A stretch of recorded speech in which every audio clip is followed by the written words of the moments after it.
El guardia del almacén. Me llamo Julio Sánchez. Tengo 38 años y hasta hace poco trabajaba como guardia nocturno en un almacén medio olvidado en Otay Mesa, casi en la línea con Tijuana. Era un lugar de esos que parece que el tiempo se olvidó de ellos. Paredes de concreto con manchas de óxido, un portón que chirriaba como si se quejara cada vez que lo abrías, y un silencio tan espeso que uno podía oír su propia respiración. Conseguí ese trabajo en septiembre del año pasado, después de que me despidieran de una empresa de seguridad más grande. No era lo ideal, pero pagaba lo suficiente para el alquiler y los medicamentos de mi madre. Mis turnos eran de 10 de la noche a 6 de la mañana, y la mayoría de las veces no pasaba nada. Solo yo, mi linterna y una radio portátil que apenas sintonizaba bien. La primera vez que me dijeron que no hiciera preguntas fue en mi tercera semana. El supervisor, un tipo flaco, nervioso y con una mirada que nunca se detenía en un punto fijo, me llamó aparte antes de comenzar mi turno. Julio, a veces vienen unos camiones después de medianoche. No están en el itinerario, pero tú no tienes que anotar nada. Solo abre el portón y no te metas. ¿Entendido? Me lo dijo en voz baja, como si las paredes pudieran escucharlo. Me pareció raro, pero el tipo me miró con una seriedad tan seca que asentí sin decir nada. A partir de ahí, todo se volvió más extraño, y lo que al principio parecía un trabajo fácil, se convirtió en una rutina que me llenaba de ansiedad cada vez que el reloj pasaba de las 12. Al principio pensé que eran entregas privadas, algo medio ilegal, pero no necesariamente peligroso. Los camiones eran todos iguales, sin logos, pintura gris mate y las placas traseras cubiertas con una lona sucia. Llegaban entre la 1:00 y las 3:00 de la madrugada, uno por noche, a veces dos. Nunca vi quién los conducía porque ni bien se estacionaban. Alguien salía por la puerta trasera del almacén para guiarlos, como si supieran exactamente cuándo y por dónde iban a entrar. Yo solo miraba desde mi caseta, intentando que mi curiosidad no se notara por las cámaras de seguridad. Pero una noche, en diciembre, no pude evitarlo y me acerqué un poco más. No me vieron, pero escuché claramente un llanto apagado dentro de uno de los camiones. Como de niño. Esa fue la primera vez que sentí ese nudo en el estómago, ese presentimiento de que algo estaba jodidamente mal. A partir de ese día empecé a notar cosas que antes no veía, o que quizás no quería ver. Cada vez que uno de esos camiones se iba, quedaban marcas en el piso, como si hubieran arrastrado algo muy pesado.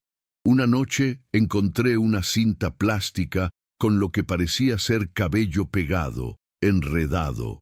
Otra vez, un zapato pequeño, como de niña, justo detrás de una pila de cajas. Me empezaba a volver paranoico.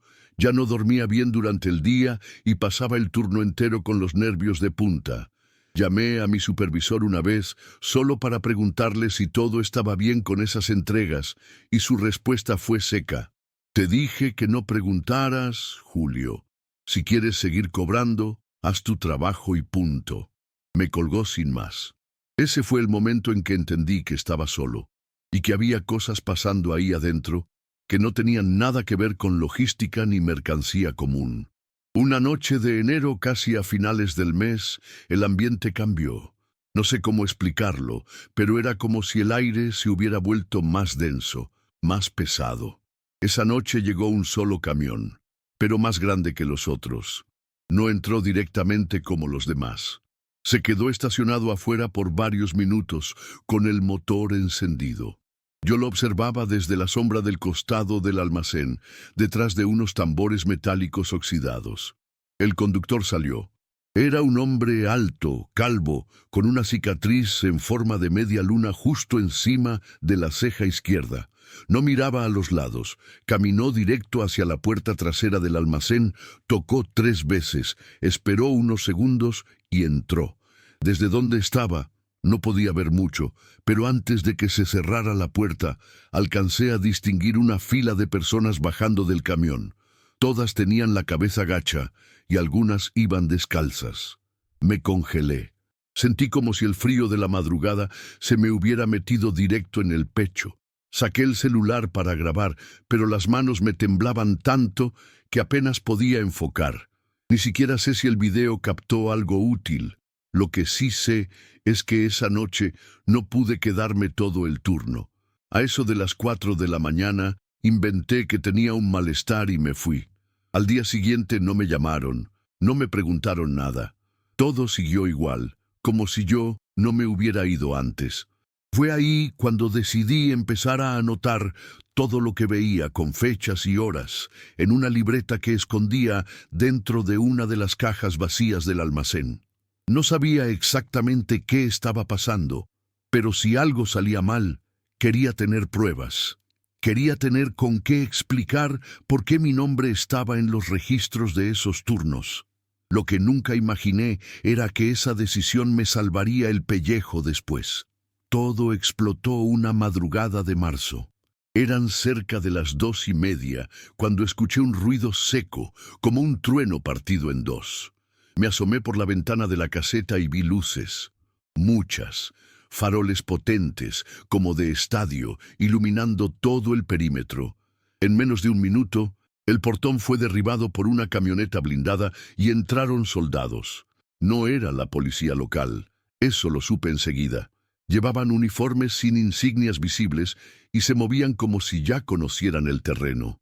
Me apuntaron con una linterna directamente a los ojos, y antes de que pudiera hablar, ya estaba en el suelo, esposado. No entendía nada. Me gritaban en inglés y español, preguntando si estaba armado, si había alguien más dentro. Intenté decir que yo solo era el guardia, pero no me escuchaban o no querían escuchar. Me sacaron de ahí arrastrado casi, mientras otros entraban al almacén con perros y herramientas de corte. Desde el suelo giré la cabeza y vi cómo abrían una de las paredes traseras falsas. Detrás, una habitación que yo nunca había visto, ni en los planos. De ahí salieron al menos 15 personas, sucios, deshidratados, algunos con los ojos vendados. Había niños. Y al fondo, bolsas negras apiladas como si fueran sacos de arroz. Uno de los agentes abrió una y dejó escapar un polvo blanco que se dispersó en el aire. Esa imagen quedó tatuada en mi cabeza. Me soltaron horas después, cuando comprobaron que no estaba armado y no llevaba nada ilegal. Me dejaron ir con una advertencia, pero no una explicación. Solo ya sabes lo suficiente para quedarte callado. Y lo peor es que, hasta ese momento, ni siquiera sabía todo. Durante semanas viví con la paranoia de que alguien iba a tocar mi puerta. Cualquier ruido del lado de afuera me dejaba congelado. Empecé a dormir con un cuchillo de cocina debajo de la almohada, aunque sabía que si realmente venían por mí, eso no serviría de nada. Una noche vi un coche detenido en la esquina, con las luces apagadas. Se quedó ahí casi una hora. No pude ver quién estaba dentro, pero cuando finalmente encendió y se fue, sentí una punzada en el estómago, como si me hubiera salvado por muy poco. Desde entonces cambié toda mi rutina. Salía por caminos distintos, borré mis redes sociales y dejé de usar mi nombre real en cualquier sitio. La única persona que sabía dónde estaba era mi hermana, y aún así, por seguridad, nunca le conté todo. Fue en ese tiempo que empecé a notar otra cosa rara. Los noticieros casi no hablaron del operativo. Un almacén intervenido por militares, personas rescatadas, drogas. Era el tipo de historia que salía en todos lados. Pero no. Lo único que apareció fue una notita en un periódico local, diciendo que fue una acción conjunta de control migratorio y aduanal sin ningún detalle. Ningún nombre, ninguna empresa, ni una sola foto. Como si todo hubiera sido apagado antes de siquiera encenderse. Sentí que aquello nunca ocurrió oficialmente y que si yo insistía en decir que sí, iba a desaparecer igual que todos los números que ya no me contestaban. Me di cuenta de que no era solo miedo. Era algo más grande. Era silencio. Silencio forzado. Yo sabía demasiado, pero no lo suficiente como para entender todo lo que había detrás. 2 meses después, recibí un sobre Manila, sin remitente, empujado por debajo de la puerta. Dentro solo había una hoja con una frase impresa. Cuida bien lo que sabes, Julio, no todos tienen tu suerte. El papel me temblaba entre los dedos. Era una advertencia, directa y sin rodeos. Alguien sabía dónde vivía, sabía lo que había visto, y lo más importante, sabía que aún estaba vivo. Guardé esa hoja con el mismo cuidado que la libreta donde anoté todo, en una bolsa sellada, oculta entre las vigas del ático del edificio donde vivía. Pensé en huir, en cambiar de estado, hasta de país. Pero entendí que huir solo iba a atrasar lo inevitable. Si realmente quisieran desaparecerme, ya lo habrían hecho. Lo único que podía hacer era esperar y mantener la boca cerrada. A veces me pregunto si el silencio fue una elección mía o una condición impuesta. Me convertí en una sombra dentro de mi propio barrio. Evito cruzarme con vecinos, no hablo más de la cuenta con nadie. Vivo con lo justo, alejado, desconfiado de todo y de todos. No volví a tomar ningún trabajo de vigilancia. Cada vez que escucho el sonido de un motor grande en la noche, mi cuerpo reacciona solo, como si esos camiones grises pudieran volver en cualquier momento. No sé si alguna vez voy a poder respirar tranquilo de nuevo. Es como si parte de mí todavía estuviera allá, parado frente al portón, esperando que algo terrible cruce. Un año después, la libreta sigue escondida donde la dejé. No la toco, no la miro, pero tampoco la destruyo. Es como si creyera que mientras exista, me mantiene vivo, que alguien, en algún lugar, podría necesitar esa prueba, o que si alguna vez intentan volver por mí, eso sea lo único que me salve. No me hago muchas ilusiones. Aprendí que hay cosas que uno ve una vez y lo cambian para siempre aunque no quiera. Y lo peor no fue lo que vi, fue haberme convertido sin saberlo en parte de eso, en una pieza más de algo enorme, oscuro y podrido. Hoy puedo decir que no entiendo completamente lo que pasó. No sé quién estaba detrás, ni qué tan lejos llegaba todo eso. Solo sé que esa bodega no era un almacén normal. No era mercancía lo que guardaban ahí. Y aunque intenté olvidarlo, aunque intenté seguir con mi vida, todavía hay noches en las que cierro los ojos y lo escucho.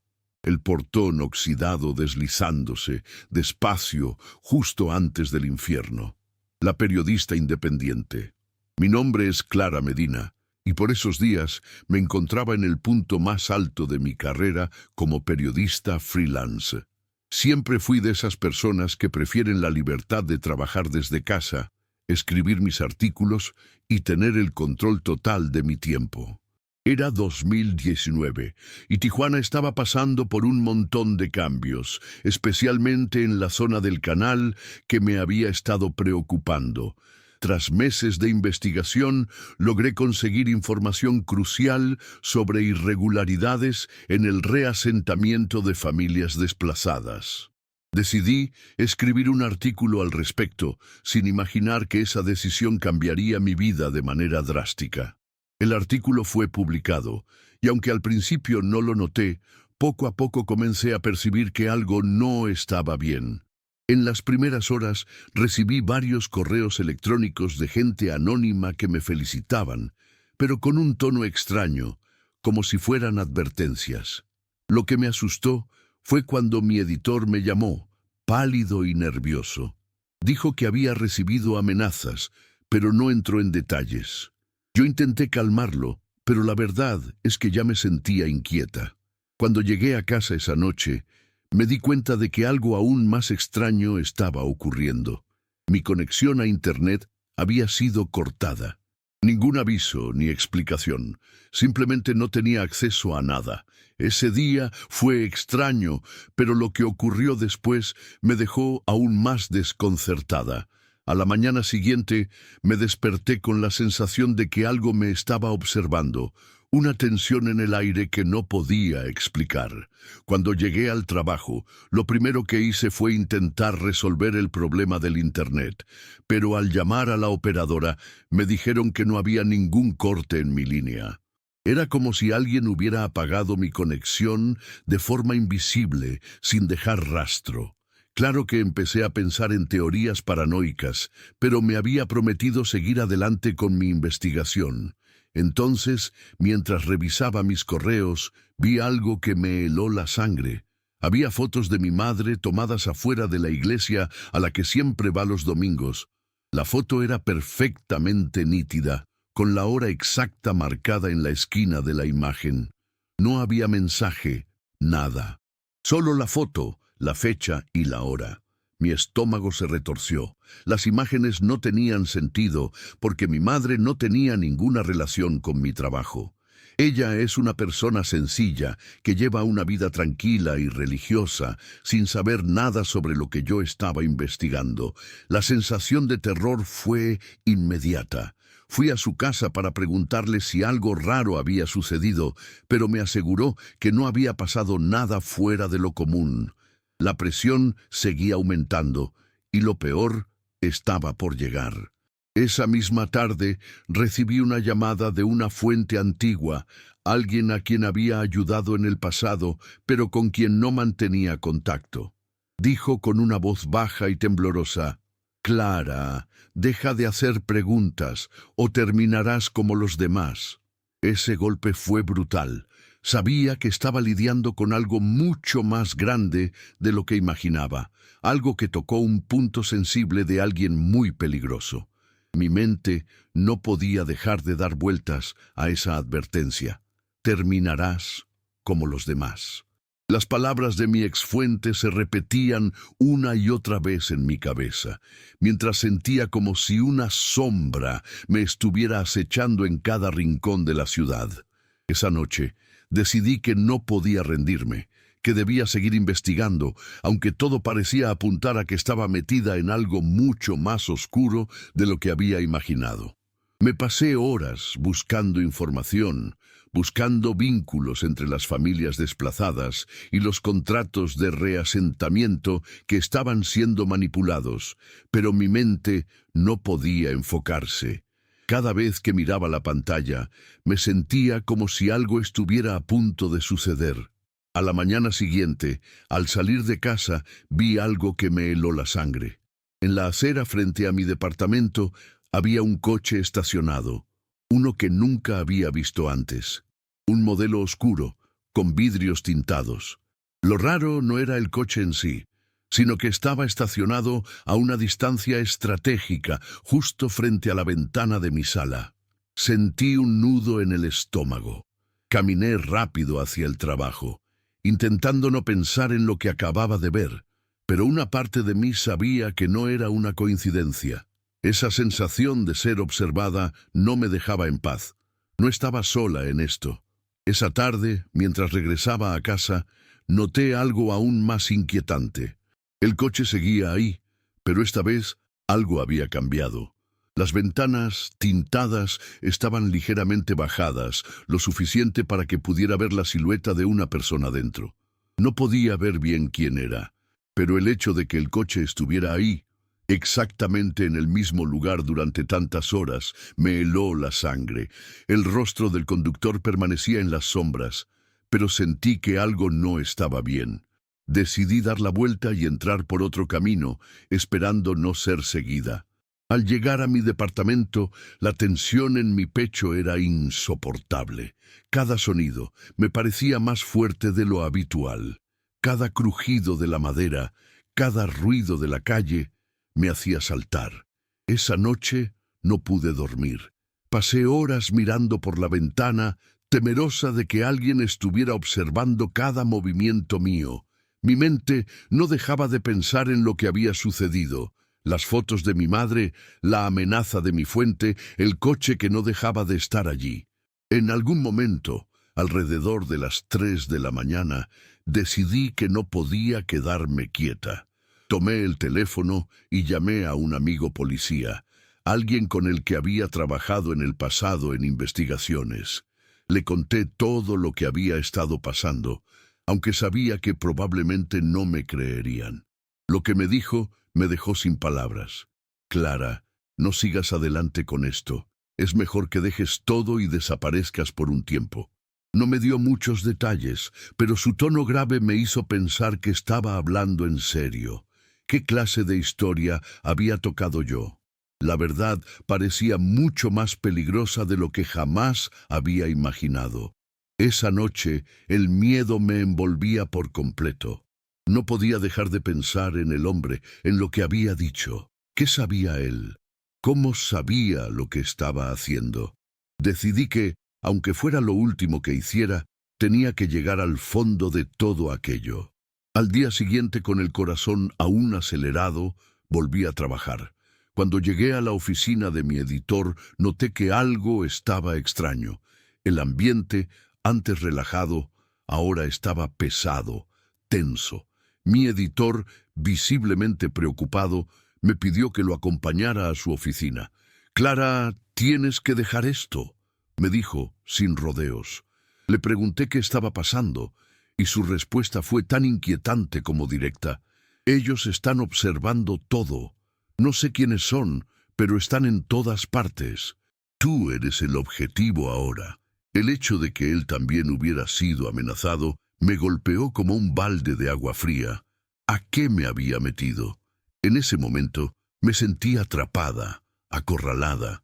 Mi mente no paraba de hacer conexiones entre los eventos, las fotos de mi madre, las amenazas, el coche vigilándome, el hombre en mi puerta. Todo parecía apuntar a una red mucho más grande de lo que había imaginado. Decidí que necesitaba saber quién estaba detrás de todo esto y qué quería. Estaba dispuesta a arriesgarlo todo, aunque en el fondo sabía que estaba jugando con fuego. Esa misma tarde contacté con un antiguo colega que había sido parte de la administración local, alguien que podría tener información crucial sobre los contratos de reasentamiento. Mi esperanza era encontrar algo que pudiera desenmascarar a quienes estaban detrás de las amenazas y presiones. Esa tarde, después de hablar con mi colega, sentí que finalmente podría descubrir algo útil. Nos encontramos en un café discreto, alejado de los lugares que frecuentábamos. Él estaba nervioso, constantemente mirando alrededor, como si esperara que alguien lo estuviera siguiendo. Me habló con voz baja, apenas susurrando, y lo que me dijo me dejó helada.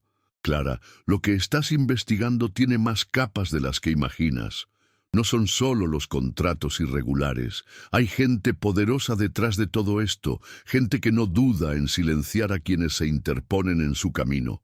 Me explicó que, en los últimos años, varios periodistas que tocaban ese tema habían desaparecido sin dejar rastro, y que las amenazas que había recibido mi editor no eran un caso aislado. Era un mensaje claro. Dejar de investigar era la única opción si quería seguir viva. Salí del café con la cabeza llena de dudas y miedo. No sabía si debía abandonar todo o seguir adelante, pero sabía que estaba en un punto de no retorno. A esa altura ya no podía confiar en nadie. Estaba completamente sola en este laberinto de secretos. Regresé a casa esa noche con una sensación de desesperanza. El coche oscuro seguía estacionado frente a mi edificio, como si estuviera esperando. Decidí tomar una decisión drástica.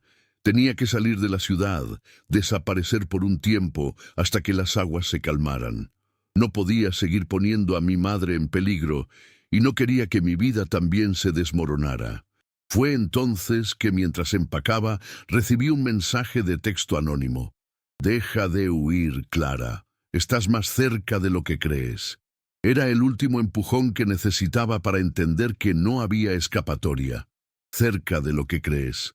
¿Qué sabía esa gente que yo no sabía? Esa sensación de estar atrapada en una red invisible, sin poder escapar, me dejó sin aliento. Pero algo dentro de mí también se encendió. Si estaba tan cerca de algo, no podía dejarlo ir. Si todo lo que me habían dicho era cierto, si esas amenazas realmente tenían peso, entonces tenía que entender por qué. Sabía que si huía, nunca sabría lo que estaba pasando. Por más miedo que tuviera, tenía que enfrentar lo que venía, aunque me costara todo. Al día siguiente, decidí que era hora de confrontar a la única persona que sabía algo más sobre los responsables, un informante que había sido clave en una de mis investigaciones anteriores.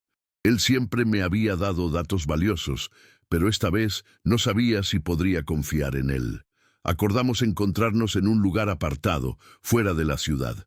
Cuando llegué, él estaba nervioso, mirando constantemente hacia los lados. «Clara, ya no es seguro. Ellos lo saben todo, estás jugando con fuego y ahora te están viendo. Tú y tu familia están en peligro», me dijo casi con desesperación. Le pregunté por qué no había dicho nada antes, y me contestó con una mirada vacía, «Porque todos los que he conocido que han hablado sobre esto simplemente desaparecieron».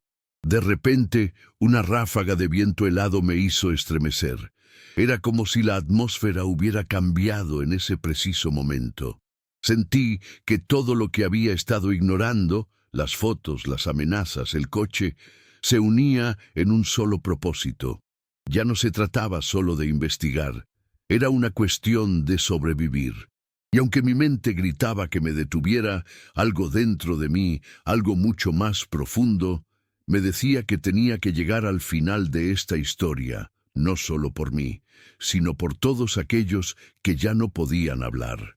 Después de esa conversación, las piezas del rompecabezas finalmente comenzaron a encajar.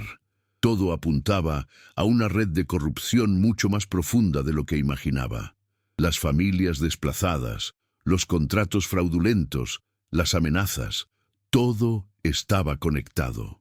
Pero mientras más me acercaba a la verdad, más me daba cuenta de que estaba jugando con mi vida. Los días siguientes fueron un borrón. Todo parecía difuso, como si la realidad estuviera desmoronándose alrededor de mí. Cada ruido extraño me ponía alerta. Cada sombra en la calle me hacía detenerme a pensar si estaba siendo observada. Pero algo extraño sucedió en el transcurso de esos días. Las amenazas cesaron. No hubo más mensajes, ni fotos de mi madre, ni llamadas anónimas. Fue como si alguien hubiera decidido dejarme en paz. Decidí que era hora de dar un paso definitivo. Sabía que no podía seguir viviendo así, a merced de lo que había descubierto. No sabía quién estaba detrás de todo, ni por qué había dejado de presionarme. Pero la sensación de estar a punto de perderlo todo me hizo tomar una decisión que jamás pensé que tomaría: huir. Recogí mis cosas, borré todos mis rastros digitales y me deshice de cualquier evidencia que pudiera vincularme con la investigación. Mi madre y yo nos mudamos a otro lugar, lejos de todo, con la esperanza de que la tormenta hubiera pasado. Pero al final, nunca supe si las personas detrás de todo esto realmente desaparecieron o si solo me habían dejado marchar. Hace algunos años, ya fuera de la ciudad, recibí una llamada que me heló la sangre. Era un número desconocido. Lo contesté y la voz al otro lado simplemente dijo: «Te estamos vigilando. No olvides lo que descubriste». La llamada se cortó de inmediato. No volví a investigar. No volví a escribir sobre el canal, ni sobre las familias, ni sobre los que estaban detrás de todo. Aprendí de la peor manera posible que hay cosas en este mundo que, a veces, es mejor no conocer.